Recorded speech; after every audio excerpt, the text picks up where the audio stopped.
આસિફભાઈ મોહમ્મદ ખાન ત્રીજા જે જૂનાગઢને પાકિસ્તાનમાં ભેળવવા માગતા હતા પણ એ શક્ય ન બન્યું.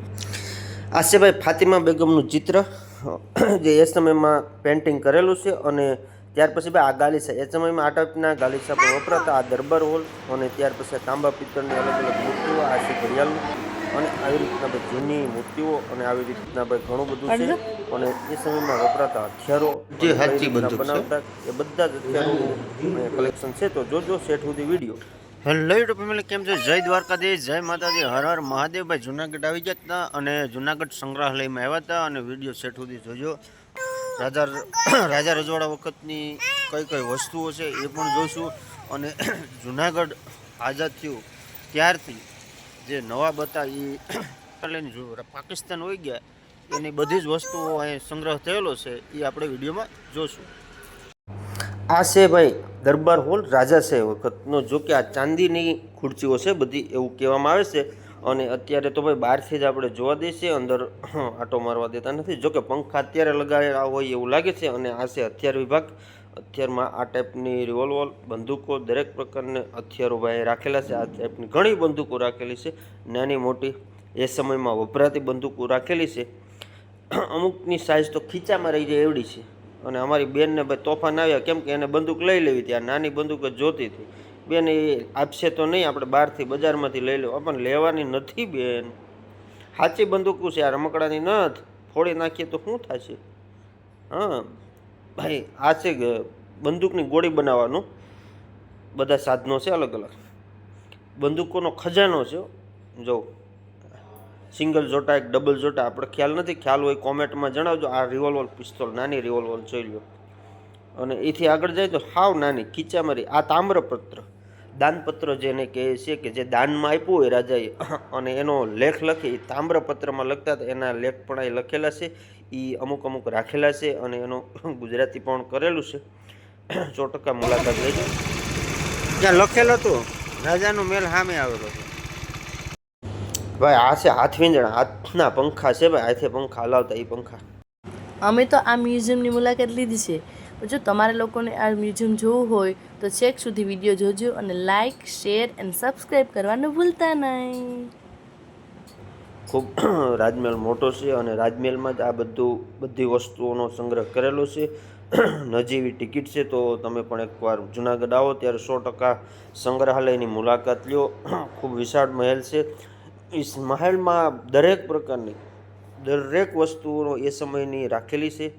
જેમાં તમે ઘડિયાળ જોઈ, ઘડિયાળના પ્રકાર જોઈ લો, કેટલી પ્રકારની એ સમયમાં પણ ઘડિયાળ હતી જોઈ લો. ડિઝાઇન ચાલુ હોય બંધ હોય એ ખબર નથી પણ છે ખરી ઘડિયાળ. અને એ સમયમાં જો ભાઈ મૂર્તિઓ જો અને પુસ્તક વાંચવા માટેના સ્ટેન્ડ પણ હતા એ સમયમાં. આવી રીતના ભાઈ બહુ જૂનો 14મી સદીની અમુક વસ્તુઓ છે જોવા મળી હતી ભાઈ. આવી રીતના ભાઈ ડિઝાઇન જો એ સમયમાં લાકડામાંથી બનાવેલી ડિઝાઇન છે. મને પણ આ ડ્રેસિંગ ટેબલ લઈ દો ને. આપણા ચેનલમાં 10,000 સબસ્ક્રાઈબર થઈ જાય ને પછી આપણે ભાઈ આ ટેબલ લઈશું. કંઈ વાંધો નહીં, ભલે 10,000 સબસ્ક્રાઈબર થાય ત્યારે લઈ દીધું, બીજું શું હવે તો. ચાલો બધા લાઈક, શેર ને સબસ્ક્રાઈબ કરવાનું ભૂલતા નહીં. 1497 આ ઈટ છે પણ 1497ની ઈટ છે. આ સેમ્પલ રાખેલા છે અને આ બધા જ જો આ હજારો વર્ષ જૂનું વસ્તુઓ છે ભાઈ. આવી બધી વસ્તુઓનો સંગ્રહ કરેલો છે ભાઈ. આ જો મૂર્તિઓ આ પણ વર્ષો જૂની, સદીઓ જૂની છે ભાઈ. નાગ દેવતાની પણ મૂર્તિ છે, ગણેશ દાદાની ઘણી મૂર્તિઓ છે ભાઈ. આ અમૂલ્ય ધાતુઓમાંથી બનાવેલી છે, કોઈ દી કાટ ન લાગે. અને આ રાણી સાપના સિક્કા એથી પણ 14મી સદીના ભાઈ સિક્કા છે. જૂનામાં જૂના US ડોલર પણ અહીંયા છે અને ઘણા સિક્કાઓનો સંગ્રહ અહીં કરેલો છે. આવી રીતના લાકડાની સીડી ઉતરીને અમે પૂગી ગયા નીચે. નીચે પણ નજારો જોયા જેવો છે. વિડીયો સેટ સુધી જોતા રહેજો. લાઇક, શેર, સબસ્ક્રાઈબ કરી દેજો. બહારથી કંઈક રાજમહેલ ભાઈ આવો દેખાય, રિપેરિંગ કરીને કમ્પ્લીટ સરકારે બનાવી દીધો આપણા માટે જોવાનો. તો બધા લોકો એકવાર 100% જુનાગઢ સંગ્રહાલયની મુલાકાત લ્યો. ખૂબ જ મજા આવે છે. ટિકિટ ખાલી 5 રૂપિયા જ છે. વિડીયો અને ફોટોગ્રાફીના અલગ લે છે, બાકી 5 રૂપિયા ટિકિટ છે. તો બધા લોકો મુલાકાત લેજો. બેન નાની નાની બંદૂકો છે ને રાજા રજવાડાના છોકરા રમતા એ છે. આપણે રમીએ તો ફોડી નાખીશું. રેવા દે આગળ હાલો લઈ લેવું એક આગળથી.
આ વિડીયો બસ અહીંયા સુધી. નેક્સ્ટ વિડીયોમાં મળીએ. Bye bye.